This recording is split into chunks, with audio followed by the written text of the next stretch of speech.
So the first sort of big release we have this week is Freakier Friday. Now, there's a lot going on contextually here, so you have to sort of bear with me in terms of plot, in terms of what's going on with the film. So this is based on the 1972 book from Mary Rogers, which was made into a 1976 Disney version, which was then led to the 2003 version with Jamie Lee Curtis and Lindsay Lohan. So there's a lot of history going on here.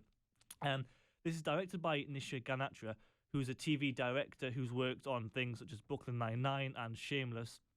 And she also directed a film called, was it Late Night, I think, with Emma Thompson a few years ago, which is quite a good kind of TV interview kind of comedy, which was good fun. And this is from writer Jordan Wise, who wrote Dollface as well on TV. So Freakier Friday is set 22 years after the original. We have Tess, who's Jamie Lee Curtis, and Anna, played by Lindsay Lohan. They're basically navigating their way through life with Anna as a single mum and Tess supporting her as a grandma whilst also running her own podcast. Anna meets British Eric, played by Manny Jacinto, and they fall in love and they get engaged. Things then get tricky and complicated when Anna's teenage daughter, Harper, played by Julia Butters, and Eric's teenage daughter, Lily, played by Sophia Hammonds, don't get along at school or at home. They're both kind of, they attend Anna's bachelorette party for the wedding, and Tess and Anna do a palm reading from like a mysterious psychic woman, and so do Harper and Lily. And moments later, a small earthquake takes place, right? And so the next morning, all four of them have switched bodies with each other. And Anna is in Harper's body, Tess is now Lily, Harper is now Tess, and Lily is now Anna. So there's a lot going on here. And if you think that sounds confusing, it does eventually get like that. But since Harper and Lily don't want to live with each other, and Eric plans on sort of moving them back to London, where they sort of want to stay in LA, they use this kind of body swap thing as a sort of way of trying to split up the wedding, but all does not go according to plan. Eric wants to move the family back to London, which is where sort of Harper wants to sort of live and stuff. And there's like family drama, family dynamics in terms of, I want to move back home, no, I want to stay here, and kind of can they all get along? So last week, I said how this conversation will come up again in terms of us having yet another sequel to a film that's 20 odd years old. I wasn't really expecting much out of this, and I've only seen the trailer once, and it was before another film, so I was sort of forced to watch it. But I really enjoyed Freakier Friday as a whole. Obviously the 2003 version of Freakier Friday was a remake of a 1976 Disney film, and that starred Jodie Foster. And it was the first ever body swap film that we'd ever seen. And since then, various genres and films have used body swapping as like an idea, and sort of horror films have used it, comedies have used it, all these kinds of things. I don't know how long it's been since I've seen the 2003 version, but I remembered enough of what happened with it. I've been saying all along though that most of these sequels or further installments of old franchises haven't been working well, since they've basically forgotten what made them so good in the first place, and they've just become boring and pointless in the process.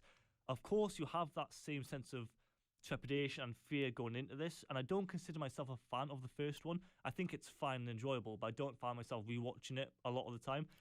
So I wasn't all that worried in terms of how this would play out, but I still didn't want to sit through another pointless rehash, which is a phrase I'll keep coming to. What Freakier Friday does is basically up the ante and have more fun with the body swapping this time around, whilst also adapting and adjusting to a new generation really, really well. There were lines of dialogue in grammar and language, obviously not languages and swearing, which is used in this, which is exactly what I expected from it. I mean, this is exactly how audiences must have felt back in 2003 with that generation and that culture and the kind of the use of slang around that time. And there's lots of uses of, it's giving this or slay and that kind of thing, which I 100% expected of this. It's a new generation, new audience.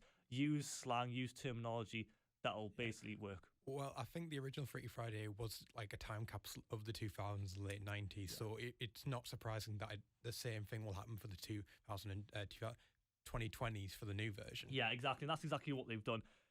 But not only was I thoroughly entertained by how silly and enjoyably entertaining the body swapping does get, I was really pleasantly surprised at just how emotional of a film it turned out to be. It is a film about death and mourning and trying to move on because Eric's wife passed away, and there are some moments of really quite emotionally powerful conversations that take place surrounding the fact that he misses his wife, or the fact that he's trying to give his daughter the best life she can. He's worried about messing up, which I was really emotionally engaged with and really quite taken back by. And when I came to discover just how mature and well handled it proved to be, I was happily on board with the film, and I was happily sort of going along with it. And with some body swapping films, it can be quite tricky to keep up with what's going on, even between just two characters. The biggest battle that Freakier Friday has is that there are four characters who body swap with each other, and it does get confusing. And there are moments where I was trying to remember who was who and what they're trying to do, and kind of I was worried about that happening, and it did happen. I was like, right, you're her, and you're trying to sort that problem out. You're her, and you're trying to sort that problem out. It does get quite a lot in the end. It doesn't quite feel as natural as it should, but it does enjoy joking about older people being in the bodies of younger people, and younger people being in the bodies of older. The usual jokes made in all these kinds of films about being an older person in a younger person's body, and the younger person being in an older person's body, and they work well here.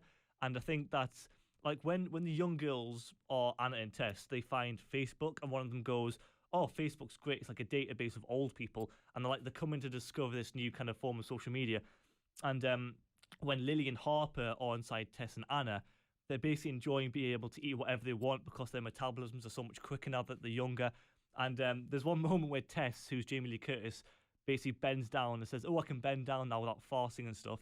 So that's the kind of silliness and the kind of stupidity that we are dealing with here.